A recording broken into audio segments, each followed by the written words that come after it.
Hi friends, அனைவருக்கும் அன்பான வணக்கம். இன்றைக்கி நம்ம ஒரு பழங்களுக்கான டிப்ஸ் தான் பார்க்க போகிறோம். பொதுவாகவே சாப்பிட்டதுக்கப்புறம் பழங்கள் சாப்பிட்ற பழக்கம் உங்களுக்கு இருந்துச்சு அப்படின்னா இந்த டிப்ஸ் உங்களுக்காகவே நினச்சிக்கலாம். அது மட்டும் இல்லாமல் நம்ம பொதுவாக கோயில் அந்த மாதிரி போனோம் அப்படின்னா பழங்கள் வாங்கிட்டு வைப்போம்.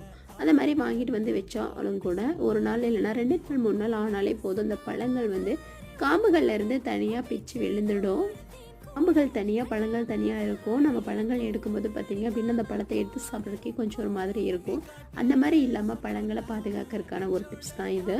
நாம் அந்த பழங்களை காம்புகளோடு தனித்தனியாக ஒவ்வொன்றையும் தனித்தனியாக நம்ம இந்த மாதிரி பிச்சு எடுத்து பிரித்து வச்சிட்டோம் அப்படின்னா அந்த பழங்கள் ஒரு வாரம் ஆனாலும் கெட்டு போகாது. காம்புகள்லேருந்து இந்த பழங்கள் சீக்கிரம் அழுகி விழுகாது. பழங்களை பாதுகாத்த மாதிரி இருக்கும். நாம் எடுத்து சாப்பிட்றதுக்கு ரொம்பவுமே ஈஸியாக இருக்கும். இந்த மாதிரி குட்டி குட்டி டிப்ஸ் உங்களுக்கு உடனுக்குடனே வேணும் அப்படின்னா நம்ம சேனலை மறக்காமல் சப்ஸ்கிரைப் பண்ணிவிடுங்க. தேங்க்ஸ் டு வாட்சிங் ஃப்ரெண்ட்ஸ்.